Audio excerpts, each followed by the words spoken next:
महाराष्ट्र में पार्लियामानी इंतखाबात की बाज़ाब्ता तैयारियां शुरू हो चुकी हैं। कांग्रेस, एनसीपी और दीगर पार्टियों ने इत्तेहाद कायम कर लिया है।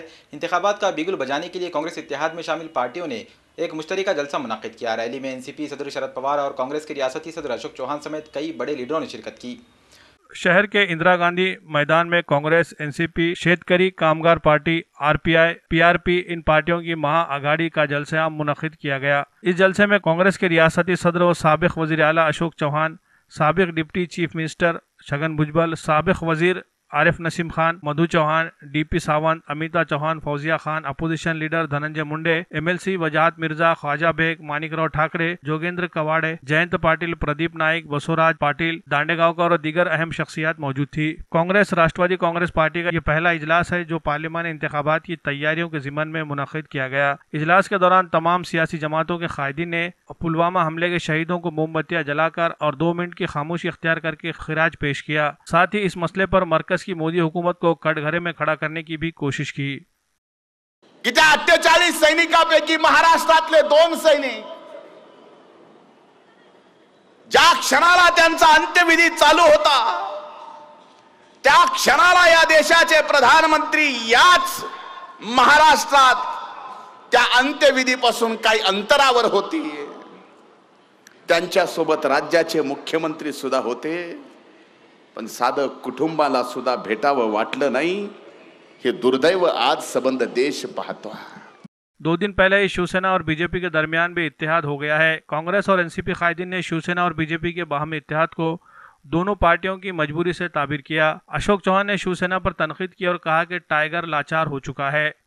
शिवसेना भाजपला शिवाय देत होती, भाजप शिवसेनेला शिवाय देत होतं। तिकडे अमित शाह म्हणाले उखाड़ देंगे फेक देंगे, ऐकलं असेल आपण, उखाड़ देंगे फेक देंगे। आणि त्या ठिकाणी उद्धव ठाकरे म्हणतात युती गेली चुलीत। आपण ऐकलं असेल, 8 दिवसापूर्वी ऐकलं असेल, युती गेली चुलीत आणि हे म्हणतात उखाड़ देंगे फेक देंगे। पण आपण पाहतोय की युती गेली चुलीत राहिलं बाजूला, आता शिवसेनेचा स्वाभिमान गेला चुलीत। अशा प्रकारची अवस्था झालेली शिवसेनेची।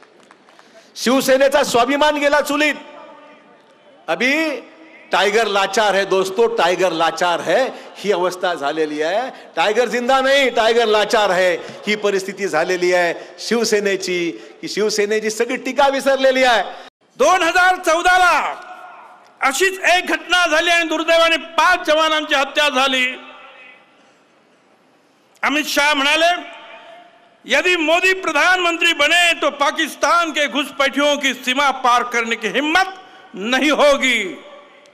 सुषमा स्वराज म्हणाल्या 5 जवानों की हत्या, देश और सेना को इस अपमान का सामना करना पड़ता है क्योंकि हमारे पास एक कमजोर और दुविधा से भरी सरकार है।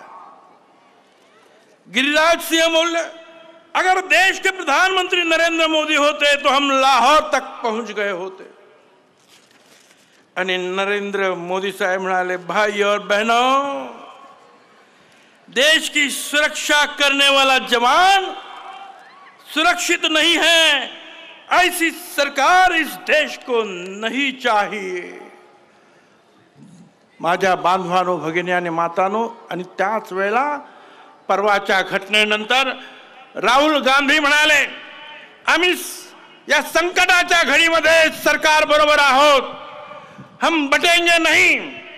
हमको बंटवाने की कोशिश कर रहे हैं बाहर के दुश्मन, मगर हम बटेंगे नहीं, हम जवानों के साथ हैं, हम सरकार के साथ हैं। मला सांगा कोण समजदार आहे? संरक्षण खात्याचं काम आम्ही लोकांनी बघितलेलं आहे। कंपनी आम्हाला माहिती आहे, पण हे कधी फायदा नाही की 500 कोटीच्या विमानाची किंमत मनमोहन सिंग प्रधानमंत्री असताना जी पक्की झाली।